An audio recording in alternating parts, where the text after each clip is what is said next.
Hey, what's going on, brothers and sisters? Astrologer Eric Rosen here from Viking Rising Astrology, and popping in today to talk about this build up to this full moon in Gemini. But first, of course, want to remind everyone these are shamanic times, these are healing based times. So if you want to get help from someone who understands how to navigate that shamanic realm, you want to look at the stars, you want to look at astrology to see where you're going, but also get some help on releasing the past, those blocks, those things keeping you from stepping into being your best potent version of yourself. Maybe it's an inner child hang up or a relationship.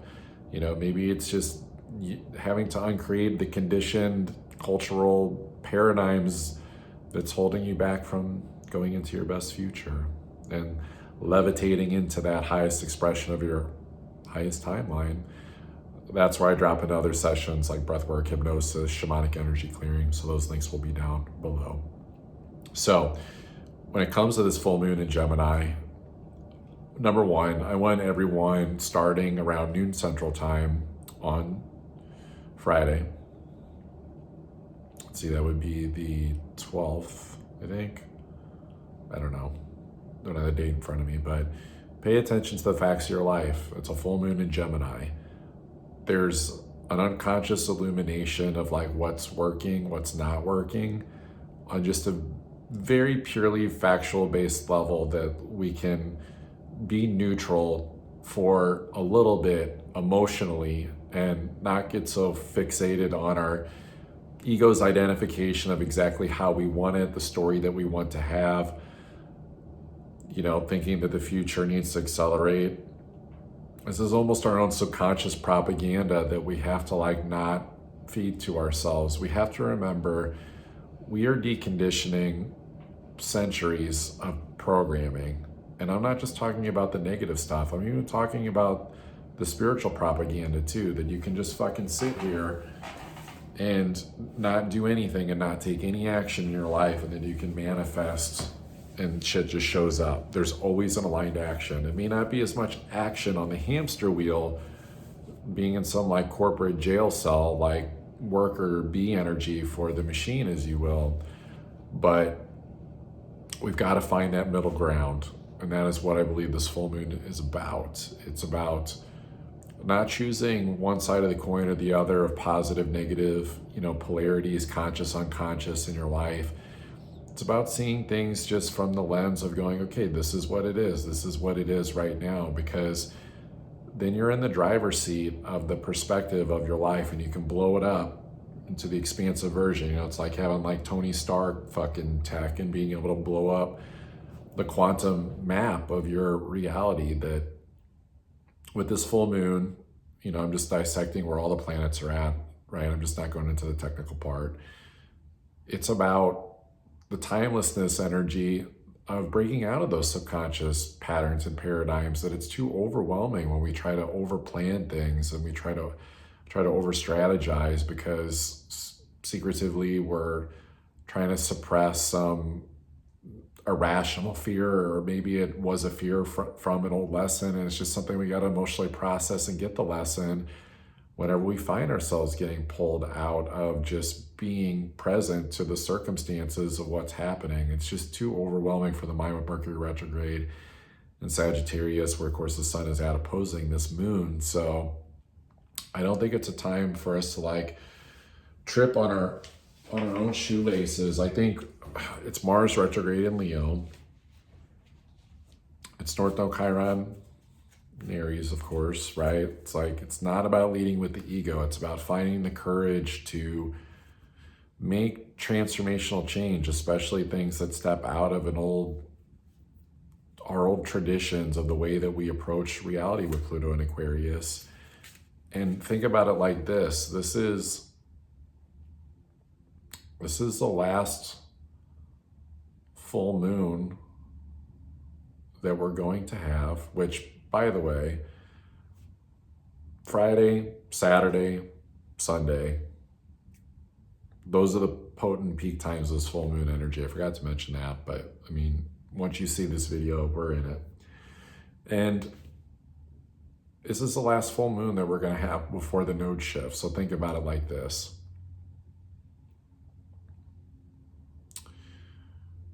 there's a lot of focus on primary directive actions that are spiritually based, that are going to help heal the wounded ego aspects of ourselves, that we have to start to deal with this now while it's still somewhat comfortable to blow up our toxic wounded ego, to like, before the potency and the strategy, the demands of the spiritual boot camp that we're in as souls, to be ready for these next couple of years that are coming, especially kicking off next year, because it's a lot of heavy Aries energy. So it's like the North Node will leave Aries, and then it's going to go into this more spiritual land of Pisces, and then it's South Node Virgo. So it's actually kind of nice that we're getting a full moon in a Mercury ruled sign in Gemini before the South Node like moves in there, because that could be where we're just extremely confused about the facts of our life, which it can already be kind of hard to comprehend fully anyway with that Mercury retrograde in Sag and then this full moon in Gemini. So we almost have to kind of like lead a little bit intuitively and feel into the facts, and almost like not get too overwhelmed by all the data, and just like feel into like, what do I need to be looking at, right? Like this would be like if you feel like you need to do research and get information about like something going on in the world, or something going on with money, or something going on with a passion, hobby, interest, your industry of work, whatever it is. But it's like, did your intuition even put you in that ballpark anyway, like to get familiar with those details? Or is that just your own fears driving you, wanting to shove like more information in, mentally thinking that like you're going to be smarter to deal with the reality, when in actuality you're making it harder, because that's the old way of doing things that we're leaving. We're gradually leaving behind this old structured way of planning and understanding. It's not gone yet, but it's like, this is where you get to like do the kiddie pool simulation before it becomes like really fucking real, to use the mind with this full moon in Gemini to be hermetic, the way it was designed, to just like be observant and just see the reality that is happening, and then it's not any particular judgment, you know. And then if you're supposed to understand something more on an emotional and conscious level, then you'll be led to those details. But it's not about trying to like get the perfect story together. It is still seeing that there's a bright, optimistic, even borderline humorous element of the exhilarating ride that like we're going on, that actually can be fun and stimulating in the positive. But it only comes when we're willing to let go of massive control issues mentally, subconsciously. You know, it's about even soothing the mental states of things, like soothing the mind, you know, like giving us like, what is the things that we need to do? You could like from a self-care aspect to like make this transition easier, so that it's like not just about the ego or bravado of like trying to force some change at like a soul level, but more so it's like an unpacking, like how do we release and like let more focused light in. It's like Thor, you know, he had to hold open the star to forge a new weapon to go like into the battle and go do all the, you know, hurrah stuff. But what if there's a way to connect spiritually where the star can just open based upon you surrendering to allowing it to open, and showing you where you need to forge a new instrument, a new way of approaching life, that you don't have to sacrifice yourself. The only sacrifice is the wounded ego. It's the infantile parts of ourselves that aren't like fact checking and being like, wait, we're going into 2025. This is major astrology shifts. It's all outer planets shifting over these next couple of years. And this is not for the cowards. I'm sorry, but it's not for the weak-hearted. Like there'll be a space for you, and you can, you know, lay around in an inflatable pool, especially when Jupiter comes into Cancer in the middle of next year. But For those that have felt that spiritual hunger, that are ready for change, that has gotten the tap on the shoulder spiritually to be big and do something big. And it's like, even the ones that are being big, like, you're just asked to keep being bigger. It's like, you just have to keep, have to keep doing that. And it's not about revving the throttle, like getting all charged up, because that would be ego. It's more so, how do we charge ourselves up spiritually, regeneratively, with this Mars retrograde in Leo, to find a deeper courage that's more of a commitment to something that is more mission purpose based, that it's like, don't fumble and slip up and escape your life and go into some, spiritual like wasteland where you like psych yourself out and you don't show up and just taking care of reality. But it's going, well, what can I add on top of this? It reminds me of like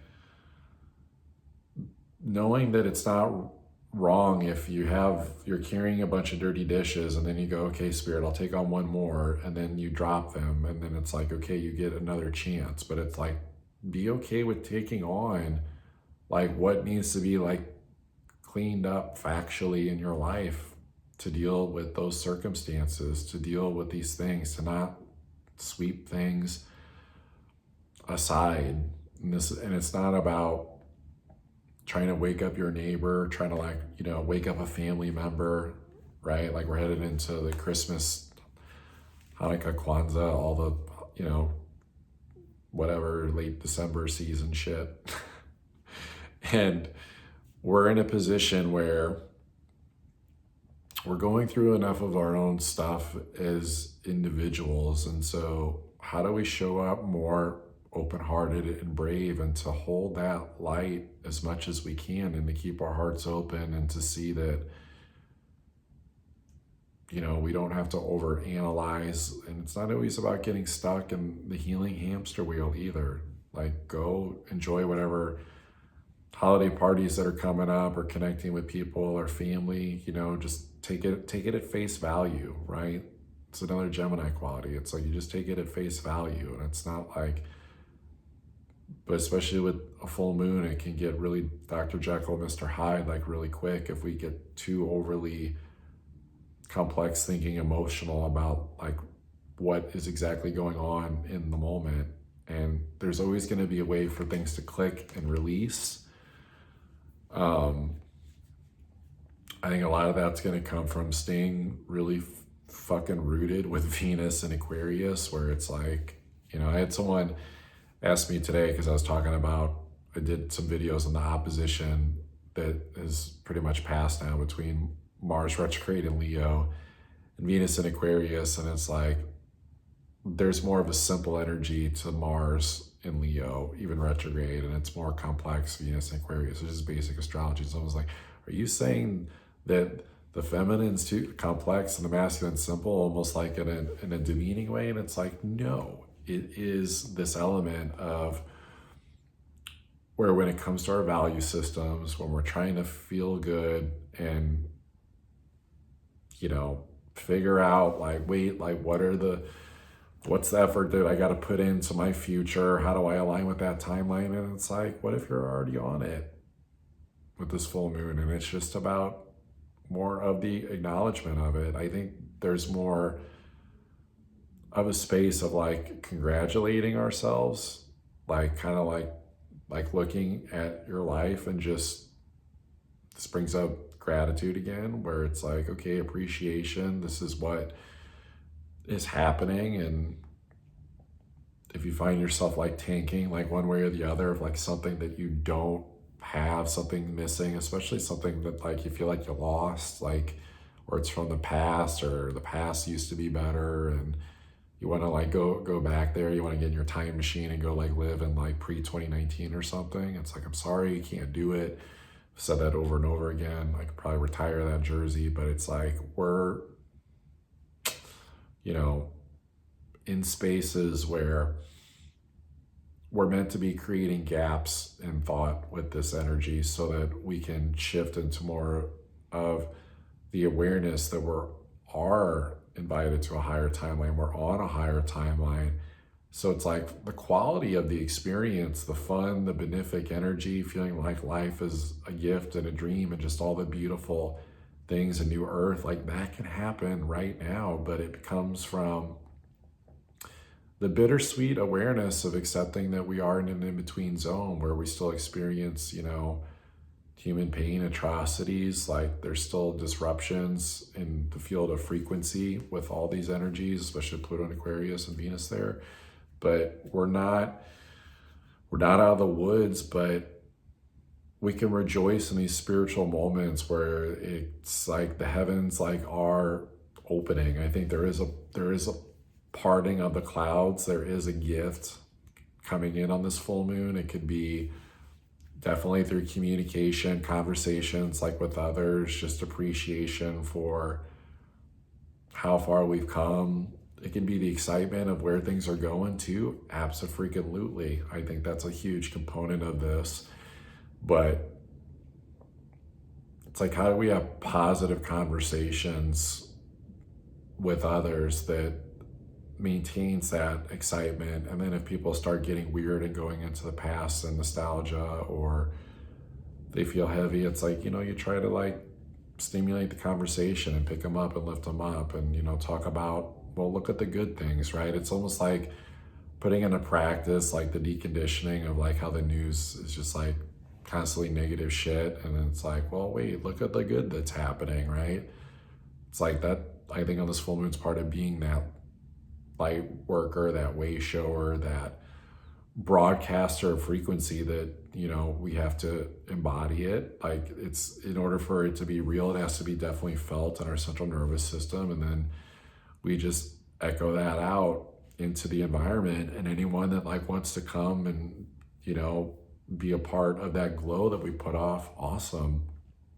If we feel dim, that's okay too, right? It's like reground, reset the mind, like do some journaling, brain dump, go for a walk, even if it's cold out, move the body, right? There's all these things that we can do to make sure that we're not wobbling too far, like one way or the other, to where we get to a point where we start creating some story that we actually glorify, of thinking like that there's either a point of no return, or that like, it's some like do or die like situation where it's like, it's definitely not that. It's not even close. It's just, this is like midterms. This is like spiritual midterms. It's not final exam stuff. It's a check-in. It's a circumstantial check-in in our lives to see where we're at. All levels, spiritual, emotional, mental, physical. Like basic stuff. Like, how's the self-care part going? Do you feel like your mind as well? Like, what thoughts are you putting in? What stories are you believing in? Is the frequency of the physical reality that you're taking in, both in the environments that you're in physically, the foods that you eat? It's even the frequency of your own vehicle. It's all the things. This is not about taking anything for granted about how we're showing up in our behaviors. It's like, if you see anyone acting foolish, like behaviorally right now, their frequency's just jacked or jammed by something weird in themselves. It could be fucking ancestral stuff. It could be just unconscious beliefs. It could be so many things. Inner child stuff, like problems being the only thing that like people think about and then ruminate about, and then it's only just looking at the negative facts of their life, and then it's not even like the full facts. It's just like immediately looking and going, well, the glass is only 7/8 full. It needs to be fully full. And it's like, that's why we do gratitude exercises. That's why we need to practice being emotionally, just on a mental level, just kind of like, okay, like, this is good. Is there room for improvement? Totally.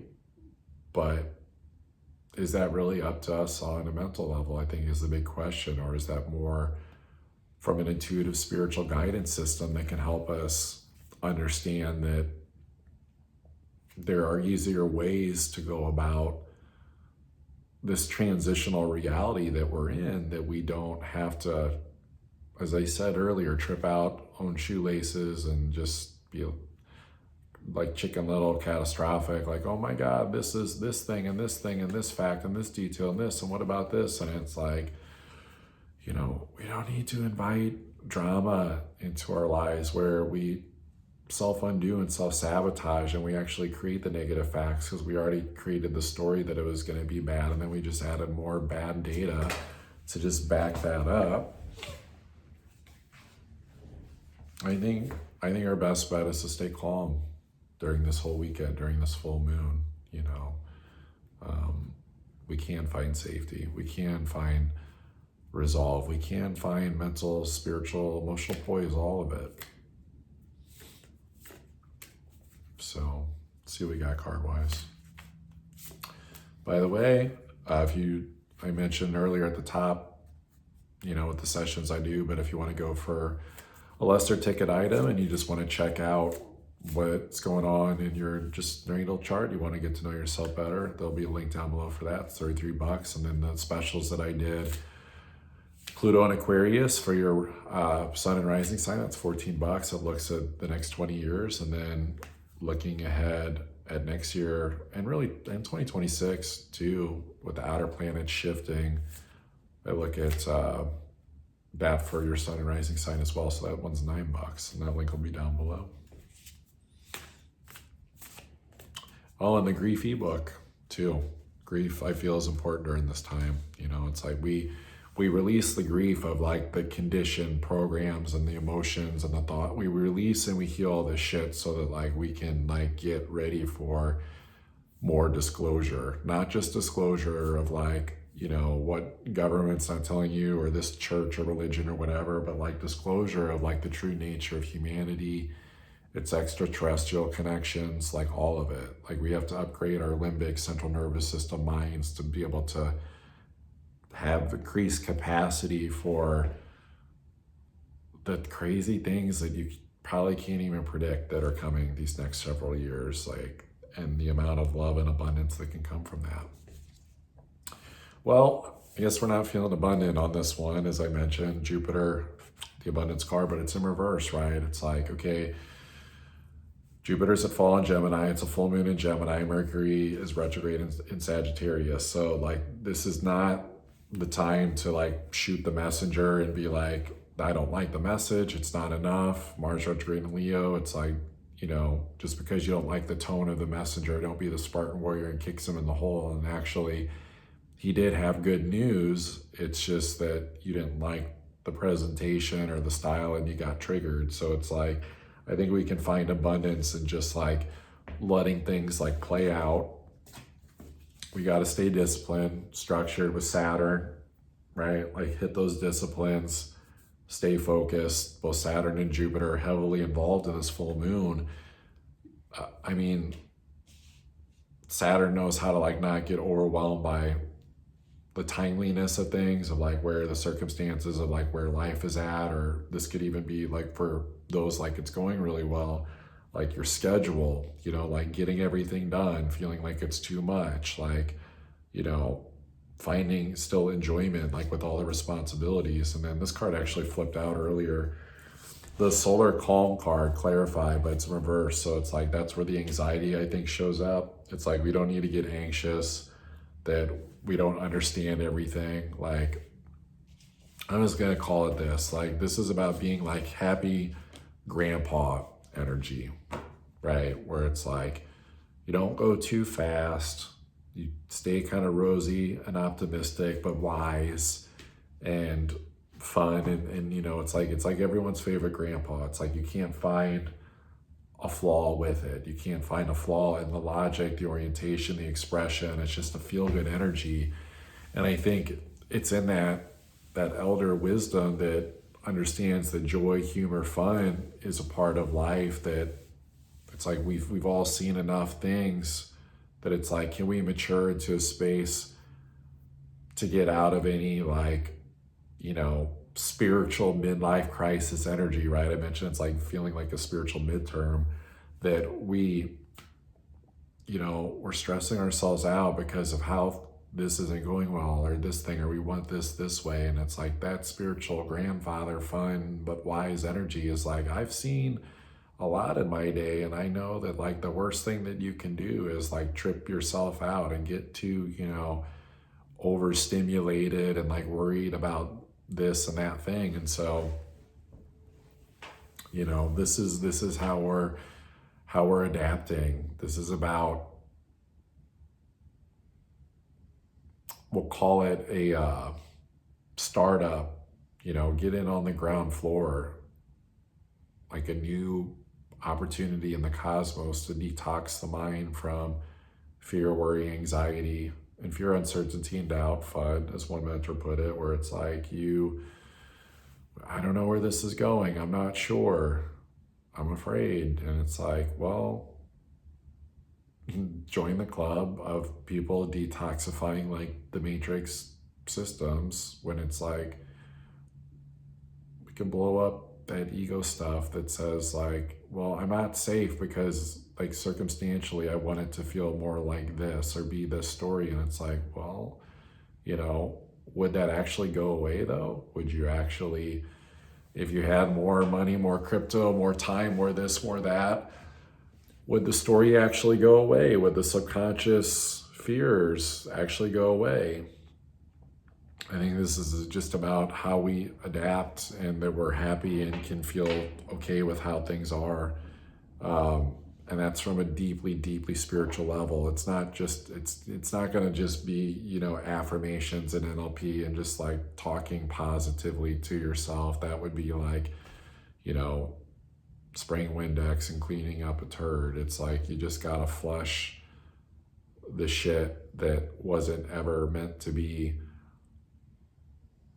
a part of like the human construct, at least from the lasting effort of the hermetic laws of how this universe and reality operates, because there is that very Gemini-like quality of like just identifying just the lens of like, what is this world, especially like oppose its own ruling planet with Mercury retrograde in Sag and the Sun in Sag, that these are these are trying times for the weak-minded, but for those that understand that we can go into these spiritual spaces of taking a mental break, of rejuvenation, that it's like, we'll find it. We'll find what we need. We'll find the divine feminine. We'll find the divine masculine. We'll find that union within ourselves, and that we'll be able to speak it from that place. We'll be able to express ourselves better. So it's not about forcing facts on people. It's not about dictating how people should think. It's just about finding vibrationally the expression and care of like what works. So I love you all. Enjoy your full moon. If you need me, hit up those links.